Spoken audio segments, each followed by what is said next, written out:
देखिए जरा संभल में यह तस्वीर आप देख रहे हैं, जिस मस्जिद की तस्वीर आप देख रहे हैं जिसमें हथौड़ा चल रहा था पिछले 2 दिन से। हथौड़ा चलाकर खुद मस्जिद कमेटी के लोग अवैध हिस्से को गिरा रहे थे।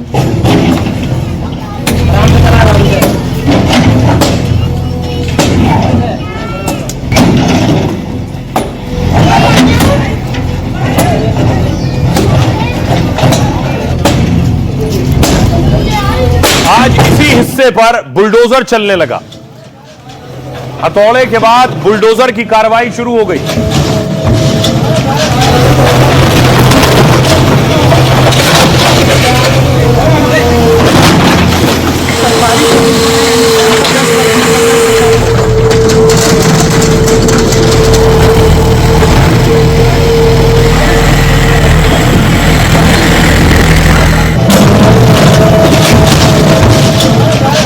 और आइए आपको सुनवाता हूं कि आखिर हथौड़े से कार्रवाई हो रही थी, कैसे और क्यों बुलडोजर चला है। खुद मस्जिद के पास मौजूद और कमेटी से जुड़े लोग बता रहे हैं, सुनिए। तो साहब प्रशासन से टाइम लिया था, प्रशासन ने टाइम दे दिया था, बोले अपने हाथ से हटा लो, तो हटाई जा रही है। अब लेबर लगाई तो लेबर से टूट नहीं रही है, मजबूत इतनी है। तो लेबर वाले बेचारे 2 घंटे काम करके भाग गए, बोले भाई हमारे बस की नहीं। फिर ढूंढ ढाल के जेसीबी मंगाई है, भाई जेसीबी से हटवाएंगे, हटाने का वायदा कर लिया, हटाएंगे। कितनी लेबर लगाए? लेबर लगाए थे 10-12 आदमी। हमने वो थोड़ा देखो ऊपर का हिस्सा तोड़ा, उन्होंने भाग गए, बोले भाई अपने बस की नहीं है तोड़नी। तो काफी लागत लगाई थी हाँ, लागत तो लगाई है साहब, धार्मिक काम में तो आप जानते हैं कोई भी वो लागत का ही होता है। जेसीबी 1 लगाई है साहब, फिलहाल 1 मिली है, 1 लगाई। अब देखते हैं इससे कै दिन में टूटती है जेसीबी से। समय तो लगेगा साहब, इसमें ऐसे तो है नहीं एकदम से टूट जाइए, काफी मजबूत है। देखो तुम देख रहे हो अभी जेसीबी भी भाग जा रही है पीछे को। तो संभल के बाद आपको लिए चलता हूं बरेली के बुलडोजर पर। यह है नफीस का पैलेस, इस पर बुलडोजर चलना शुरू हुआ था। नफीस तौकीर के करीबी थे, यह तस्वीर आप देख रहे हैं। आज भी इस पर बुलडोजर चल रहा था, नफीस के बारात घर पर।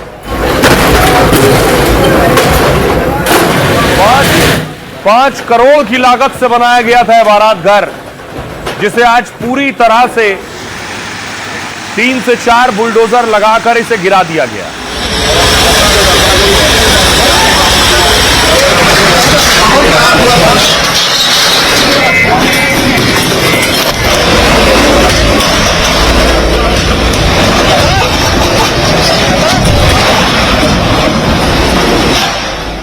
और इतना ही नहीं, एक और करीबी थे तौकीर के।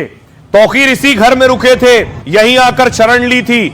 अब यह घर पूरी तरह से सील कर दिया गया है, सरकारी सील लगी है, घर में एंट्री बंद है। अब इस घर पर कार्रवाई होगी।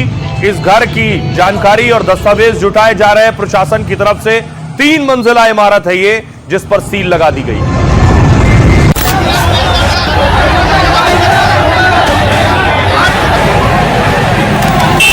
बरेली में योगी का ताबड़तोड़ एक्शन हो रहा है।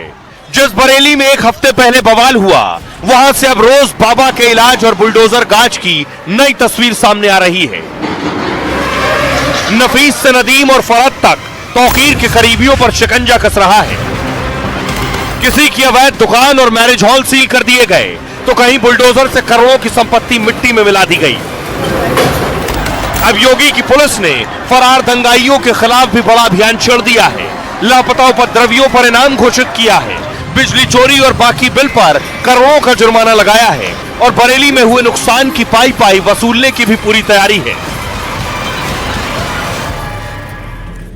देखिए, संभल मस्जिद का मामला कोर्ट गया था, कोर्ट में याचिका खारिज कर दी गई। उसके बाद अब बुलडोजर चलने लगा। संभल की जिस मस्जिद पर 3 दिन पहले हथौड़ा चल रहा था, यह तस्वीर आप देख रहे हैं, उसी मस्जिद पर आज अचानक बुलडोजर चलने लगा। बुलडोजर से पहले मस्जिद की बाउंड्री वॉल गिराई गई, फिर मस्जिद के दरवाजे और अंदर के ढांचे पर बुलडोजर चला है। यह बुलडोजर कार्रवाई प्रशासन यानी योगी सरकार की नहीं है। मस्जिद कमेटी ने खुद बुलडोजर मंगवाया और अवैध निर्माण गिराने लगे। 10 साल पहले तालाब की जमीन पर अवैध मैरिज हॉल और मस्जिद बनी। 2800 वर्ग मीटर पर बने मैरिज हॉल को पहले ही 4 बुलडोजर ने गिराया। 510 वर्ग मीटर पर बनी मस्जिद को हटाने के लिए 4 दिन की मोहलत दी गई थी। मस्जिद कमेटी ने इसे लेकर इलाहाबाद हाईकोर्ट में याचिका लगाई, लेकिन अदालत से याचिका खारिज होते ही कमेटी ने मस्जिद के अवैध हिस्से को हटाने की प्रक्रिया शुरू की। 15 से 20 मजदूरों को पहले हथौड़े और औजार से मस्जिद तोड़ने के लिए लगाया, लेकिन घंटों की मशक्कत के बाद भी जब मस्जिद के हिस्से नहीं टूटे तो अवैध मस्जिद को तोड़ने के लिए खुद बुलडोजर को बुला लिया गया और माहौल न बिगड़े इसके लिए संभल में भारी पुलिस बल भी तैनात किया गया था, क्योंकि मस्जिद के बाद संभल में 80 घरों पर भी बुलडोजर चल सकता है। दरअसल तालाब की 8 बीघा सरकारी जमीन पर करीब 80 घर बने हुए। प्रशासन ने इन अवैध घरों को खाली करने का नोटिस चस्पा कर दिया है। 15 दिन के अंदर घर खाली ना करने पर बुलडोजर चल सकता है। आइए अब वो आपको तस्वीरें दिखाते हैं। घर घर जाकर नोटिस दिया जा रहा है जिनके घर तालाब की जमीन पर बने। ये संभल की तस्वीर मैं आपको दिखा रहा हूं। बाकायदा सरकारी कर्मचारी पहुंचे घरों की जांच करने। आप कौन असलम के ये दे दिया और आपको साइन कर दो। जी भाई साइन कर दो। तो ये नोटिस है, ये इनका जवाब जाएगा। ये इन्होंने कितने जमीन से लिखी, तालाब की जमीन है, ये भी लिखी हुई है, इसमें सब बात है, बता दें। ऐसे क्या रहा ना करना भाई का नंबर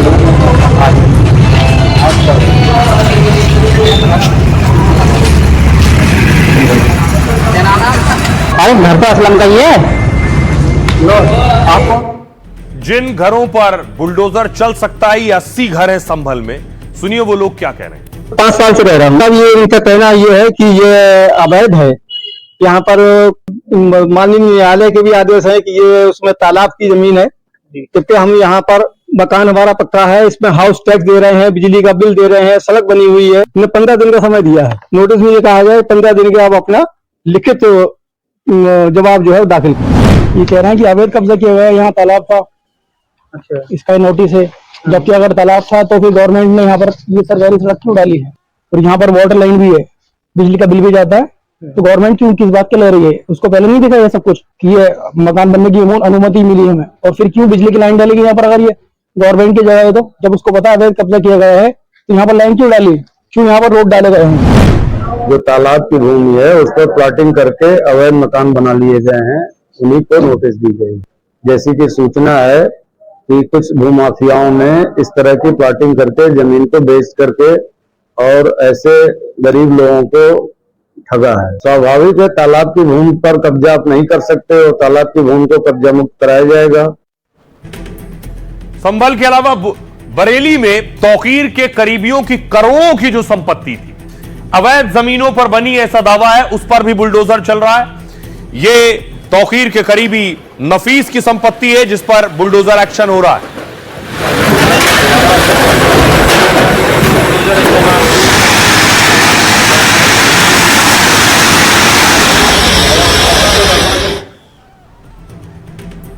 अब देखिए जरा, बुलडोजर चल रहा है। ये नफीस की संपत्ति है जिस पर बुलडोजर चल रहा है। बरेली में बवाल के आरोपी और तौकीर के करीबी पर बुलडोजर चला। डॉक्टर नफीस के मैरिज हॉल पर लगातार दूसरे दिन बुलडोजर की कार्रवाई हुई। पुलिस के मुताबिक सरकारी जमीन पर नफीस का अवैध कब्जा है और 10,000 वर्ग फीट में बने मैरिज हॉल की कीमत 5 करोड़ रुपए बताई जाती है। करोड़ों के इस मैरिज हॉल को हटाने के लिए पहले प्रशासन ने नोटिस दिया और जब आरोपियों ने कोई कदम नहीं उठाया तो उसके बाद बुलडोजर चलना शुरू हुआ। दूसरे दिन 35 मजदूर और 2 बुलडोजर से करीब 6 घंटे तक और कार्रवाई चली है और तौकीर के करीबी के अवैध बारात घर को पूरी तरह से जमींदोज कर दिया गया है। बुलडोजर एक्शन पर 100 पुलिस वालों और ड्रोन की पैनी नजर थी। 26 सितंबर को बरेली में जुमे की नमाज के बाद भारी बवाल हुआ और 30 सितंबर को बरेली के बवालियों पर पहली बार बुलडोजर चला। पहले तौकीर के दामाद और रिश्तेदार की अवैध संपत्ति ध्वस्त की गई और तौकीर के मददगार और करीबियों पर अतिक्रमण उनका ढाया जा रहा है। बरेली हिंसा मामले में अब तक 83 लोगों की गिरफ्तारी हो चुकी है।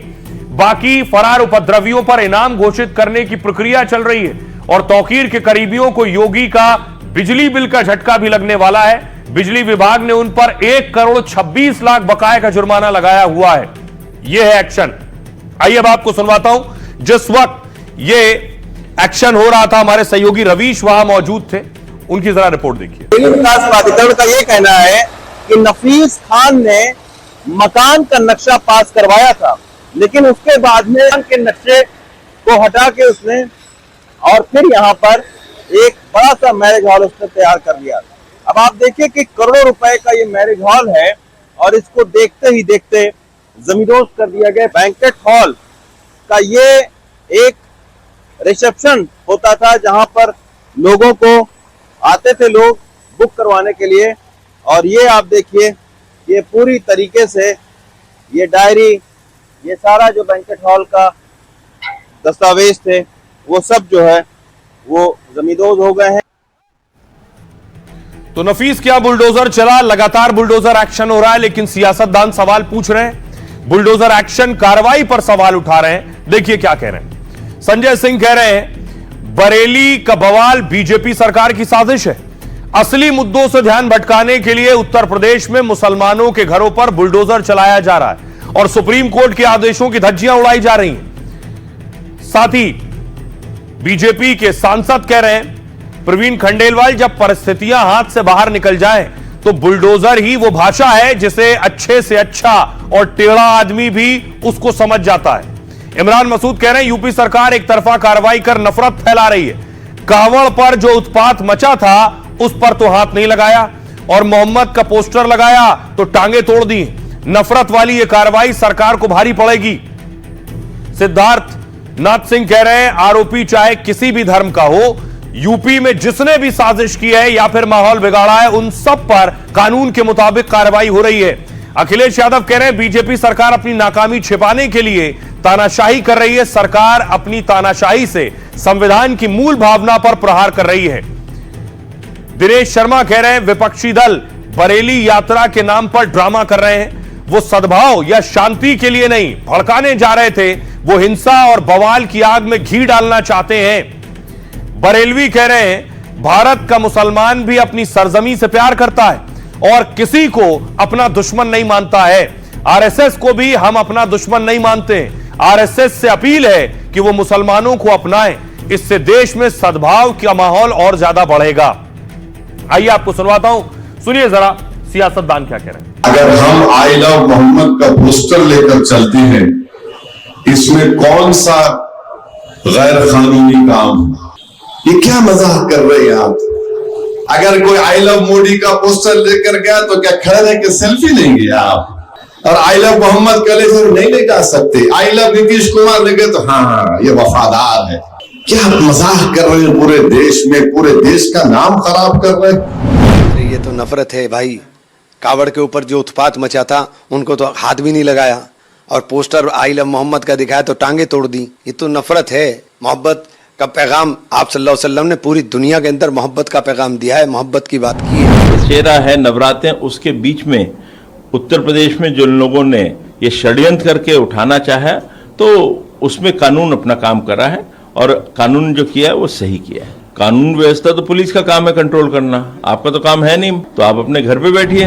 अगर किसी ने अपराध किया कानून की धारा के तहत उस पर कार्रवाई कीजिए। आपको सुप्रीम कोर्ट ने रोका है कि आप किसी के घर पे बुलडोजर नहीं चला सकते। योगी आदित्यनाथ जी की सरकार सुप्रीम कोर्ट के आदेशों की धज्जियां उड़ा रही है। बरेली जो डेलीगेशन जाना चाहता है वो नाटक थोड़ी करता है कि दम से करके तैयारी कर रहे हैं फिर आओ मुझे रोको। ये आग में घी छिड़कने का काम करने के बजाय लोगों में प्रेम और सद्भाव बढ़े, इसके लिए भी तो कोशिश करना चाहिए कभी कभी समाजवादी पार्टी को। ये भारतीय जनता पार्टी की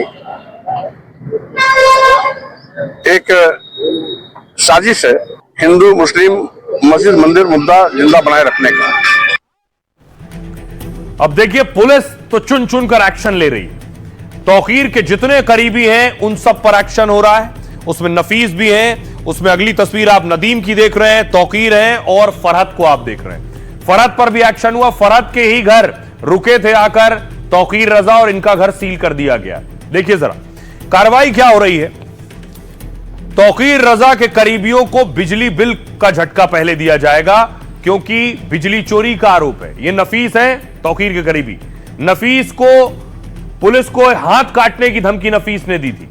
बरेली में बवाल के पीछे तौकीर के करीबी का हाथ था, उसका अब योगी की पुलिस और प्रशासन हिसाब कर रही है। बारात घर के बाद अब इनके चश्मे की दुकान पर एक्शन हो गया। नफीस का डॉक्टर खान ऑप्टिकल सील कर दिया गया है। आरोप यह कि बिना डिग्री के चश्मे की दुकान खोल ली इन्होंने और डॉक्टरी पढ़ाई के बिना नफीस से डॉक्टर नफीस बन गए थे। दंगे के आरोप में जेल में बंद नफीस पर नई एफआईआर हो सकती है। धोखाधड़ी यानी आईपीसी की धारा 420 का मामला भी दर्ज हो सकता है। इस मामले में तौकीर के करीबी को 7 साल की जेल हो सकती है। अगला नाम है नदीम का। बरेली में बवाल के पीछे नदीम का बड़ा रोल था। हिंसा भड़काने के बाद तौकीर का राइट हैंड फरार था। पुलिस ने गिरफ्तार कर नदीम की परेड निकलवाई। ये तस्वीर आप देख रहे हैं नदीम को, जो लाल टी शर्ट में आप देख रहे हैं। फिर उसके बारात घर हम सफर को सील कर दिया गया। अब मस्जिद के पास उसका 4 दुकानें जो थी उन्हें भी सील कर दिया गया है। खबर है कि इन पर भी बुलडोजर चल सकता है। दूसरी तरफ आप बुलडोजर भी देख रहे हैं। अगला नाम फरहत का है। अपने घर फाइक इनक्लेव में तौकीर रजा को छिपाया था। वो घर की तस्वीर आप देख रहे हैं। पुलिस ने पहले यहां से तौकीर रजा की गिरफ्तारी की और फरहत और उसके बेटे को भी पुलिस ने पकड़ा। जिस घर में तौकीर छिपा था उसे सील कर दिया गया है। करोड़ों के इस घर पर अब बुलडोजर एक्शन की तैयारी है। अब आपको दिखाऊं कि सुनिए जरा, तौकीर के जो करीबी है फरहत, तो फरहत की जो घर है वो सील किया गया। ये आप देख रहे हैं, फरहत नहीं, ये नफीस की दुकान है। नफीस की दुकान को सील किया गया है क्योंकि ये चश्मे की दुकान थी। चलाते थे और चश्मे की दुकान चलाते चलाते वो लोगों की आंख देखने लगे और आंख देखते देखते वो डॉक्टर बन गए। स्वास्थ्य विभाग ने कहा है कि इनके पास में डॉक्टरी की कोई डिग्री नहीं है, तो आखिर ये डॉक्टर कहां से हो गए? तो यही वजह है कि नफीस खान की इस प्रॉपर्टी को आप देख सकते हैं, ये ताला सील कर दिया गया है। करोड़ों रुपए की और भी दुकानें हैं जिन पर आरोप है कि नफीस खान ने तौकीर रजा के धार्मिक और सियासी रसूख का फायदा उठाकर अवैध जो संपत्तियां हैं वो उन्होंने अर्जित की। नफीस अब देखिए जरा, सिर्फ इतना ही नहीं, अब सवाल यह है, ये जो बवाल शुरू हुआ, ये बवाल शुरू हुआ एक नारे से। आई लव मोहम्मद के पोस्टर पर कभी किसी ने एतराज नहीं किया, लेकिन बवाल शुरू हुआ सर तन से जुदा के नारे के, जो गली गली, शहर शहर, चौराहे चौराहे लगाए जा रहे थे। क्या लोगों को भड़काना मकसद था? लोगों के जहन को इस तरह कट्टर बनाना मकसद था कि सर तन से जुदा हो जाए?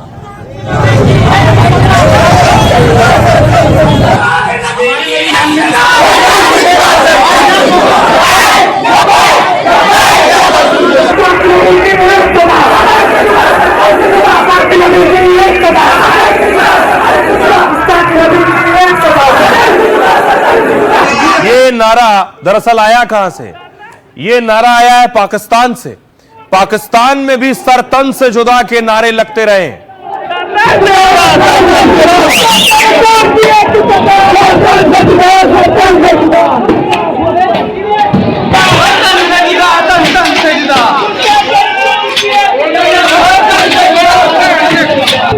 तो पाकिस्तान में नारा किसने दिया?